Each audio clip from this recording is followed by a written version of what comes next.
नमस्कार, आप देख रहे हैं द भारत खबर। मैं हूं आपके साथ परवेश। शुरुआत करते हैं दिल्ली की 10 बड़ी खबरों की। लेकिन उससे पहले एक छोटी सी अपील है आपसे।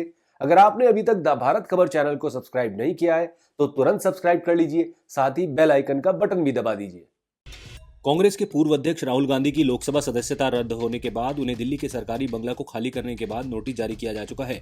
इसके बाद दिल्ली में कांग्रेस के नेता और कार्यकर्ता मेरा घर राहुल गांधी का घर के नाम से कैंपेन चला रहे हैं। इस बीच दिल्ली की रहने वाली राजकुमारी गुप्ता ने मंगोलपुरी में अपना 4 मंजिला मकान राहुल गांधी के नाम कर दिया है।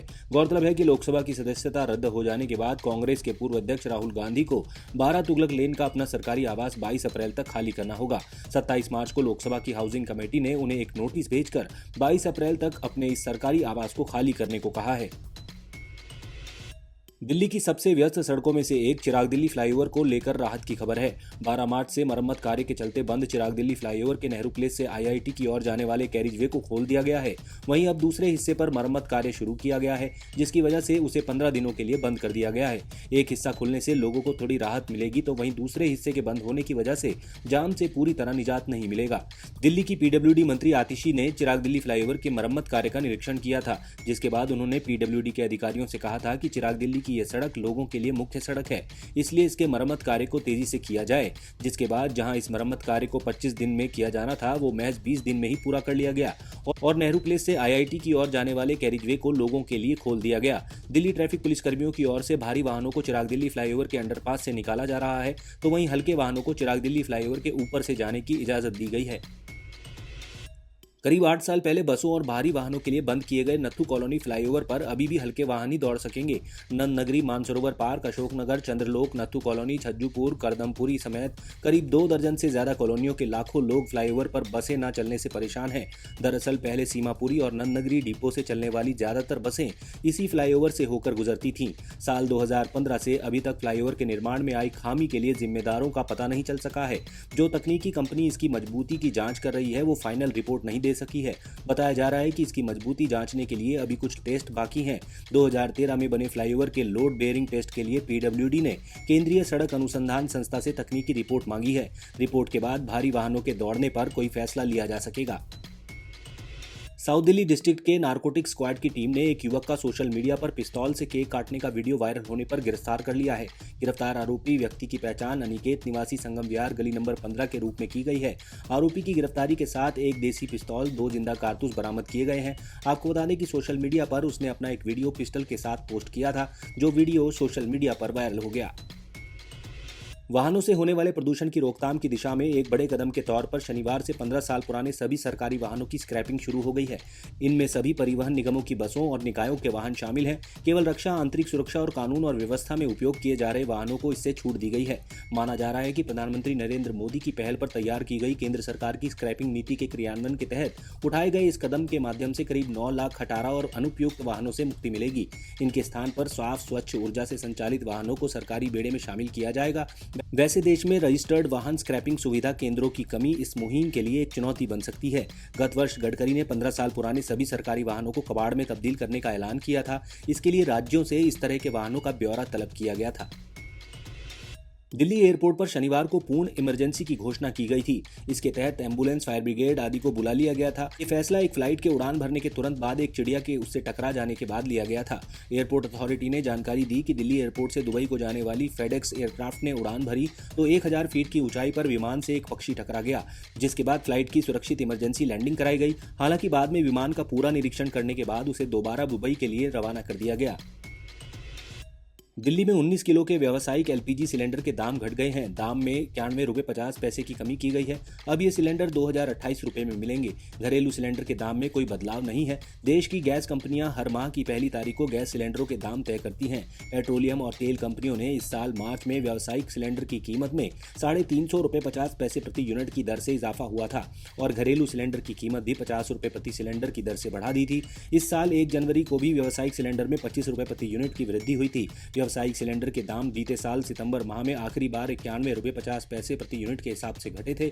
1 अगस्त 2022 को भी सिलेंडर के दाम में 36 रुपये प्रति यूनिट की दर से गिरावट आई थी।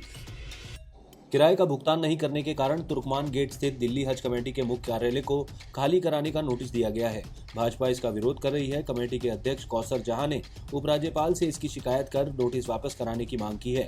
भाजपा की राष्ट्रीय प्रवक्ता शाजिया इल्मी ने कहा है कि हज कमेटी की अध्यक्ष भाजपा की है, इसलिए उसके मुख्यालय को खाली कराने का नोटिस दिया गया है। पवित्र रमजान के समय दिल्ली सरकार की ये कार्रवाई मुसलमानों की भावनाओं से खिलवाड़ करना है। प्रेस वार्ता में उन्होंने कहा कि तुर्कमान गेट स्थित हज कमेटी का कार्यालय 1995 में तत्कालीन मुख्यमंत्री मदन लाल खुराना ने बनवाया था। ये भवन दिल्ली सरकार के दिल्ली अर्बन शेल्टर विकास बोर्ड की संपत्ति है। पिछले 8 वर्षों तक आपसे जुड़े लोग दिल्ली हज कमेटी के अध्यक्ष रहे। उन लोगों ने कोई किराया जमा नहीं किया, जिससे 1 करोड़ 31 लाख का किराया बकाया हो गया है। अब दिल्ली सरकार का एक विभाग दूसरे विभाग को किराया जमा नहीं करने पर भवन खाली करने का नोटिस दे रहा है। कौसर जहां ने कहा कि 16 फरवरी को वो दिल्ली हज कमेटी की अध्यक्ष चुनी गई हैं। तब से आज तक आम आदमी पार्टी से जुड़े हज कमेटी के 2 सदस्य विधायक हाजी यूनिस और अब्दुल रहमान एक भी बैठक में शामिल नहीं हुए। दिल्ली सरकार दैनिक कामकाज में बाधा डाल रही है। मुख्यमंत्री और संबंधित मंत्री पत्र का जवाब नहीं देते हैं। दिल्ली भाजपा के अल्पसंख्यक मोर्चा के अध्यक्ष मोहम्मद हारून ने कहा है कि आप सरकार को मुस्लिम समाज के प्रति कोई सम्मान नहीं है। आप नेता मुसलमानों को केवल वोट देने की मशीन समझते हैं। हज कमेटी मुख्यालय खाली करने का नोटिस वापस नहीं लेने पर बीजेपी अल्पसंख्यक मोर्चा आंदोलन करेगा। प्रदेश भाजपा प्रवक्ता प्रवीण शंकर कपूर ने कहा कि आम आदमी पार्टी मुसलमानों को सिर्फ वोट बैंक समझती है। दिल्ली की 30 हजारी कोर्ट ने हेरोइन रखने के आरोप में एक 80 साल की महिला रामा तौर उर्फ रामा को 17 साल सश्रम कारावास की सजा सुनाई। साथ ही 2.5 लाख रुपए का आर्थिक दंड भी लगाया है। वहीं मामले में दूसरे अभियुक्त इंदल कुमार को 10 साल सश्रम कारावास और 1 लाख रुपए का जुर्माना किया है। दोनों को 5-5 हजार रुपए मुकदमे का खर्च भी देने का निर्देश दिया है। रामा के पास से 16 किलो हेरोइन और इंदल के पास से 1 किलो हेरोइन साल 2014 में बरामद हुई थी। रामा के कम से कम 25 परिवार के सदस्यों और रिश्तेदारों के खिलाफ नशीले पदार्थ की तस्करी का मामला दर्ज है। उसे पहली बार 1986 में गिरफ्तार किया गया था। 30 हजारी कोर्ट के विशेष न्यायाधीश देवेंद्र कुमार शर्मा ने दोनों को सजा देते हुए कहा कि वैसे तो अभियुक्तों को सुधरने और अपनी गलती का एहसास होने का मौका देने की बात कही जाती है, लेकिन उस लक्ष्य को हासिल करना अभी दूर है। उन्होंने कहा कि हत्या करने वाला 1 या 2 लोगों को मारता है, लेकिन नशीले पदार्थ बेचने वाले कई लोगों को मौत के मुंह में जाने को विवश करते हैं। इस दिशा में उन्हें कठोर सजा देने की जरूरत है। अदालत ने दोनों को 3 मार्च को दोषी ठहराया था और 29 मार्च को सजा सुनाई है। दोनों अभियुक्तों को अप्रैल 2014 में गिरफ्तार किया गया था। रामा को 23 अप्रैल को तिलकनगर क्षेत्र में मदर डेयरी बूथ के पास से गिरफ्तार किया गया था और इंदल को बाद में गिरफ्तार किया गया। उत्तर पूर्वी दिल्ली के न्यू उस्मानपुर इलाके में दिल्ली ट्रैफिक पुलिस का हवलदार लूटपाट का शिकार हो गया। सिग्नेचर ब्रिज पर लघुशंका करते समय 2 बदमाशों ने उसे नीचे खाई में धकेल दिया। गिरकर घायल होने पर बदमाशों ने उससे लूटपाट का प्रयास किया। विरोध करने पर चाकू से हमला कर दिया। पीड़ित ने चाकू पकड़ लिया तो उसकी उंगलियां कट गई। उसके बाद बदमाश उसका mobile phone, 6000 cash, I card, Aadhaar, 3 ATM और बाकी सामान लूट कर फरार हो गए। पुलिस ने पीड़ित को जगप्रवेश चंद अस्पताल में भर्ती कराया है। बृहस्पतिवार को पुलिस ने उसका बयान लेकर लूटपाट और हमला करने की धाराओं में मामला दर्ज कर लिया है। आरोपियों की पहचान की जा रही है। आप देख रहे थे दिल्ली की 10 बड़ी खबरें। अगर आपको हमारी ये खबरें पसंद आई तो लाइक कीजिए, कमेंट कीजिए और इसे अपने दोस्तों के साथ व्हाट्सएप पर शेयर कीजिए। नमस्कार।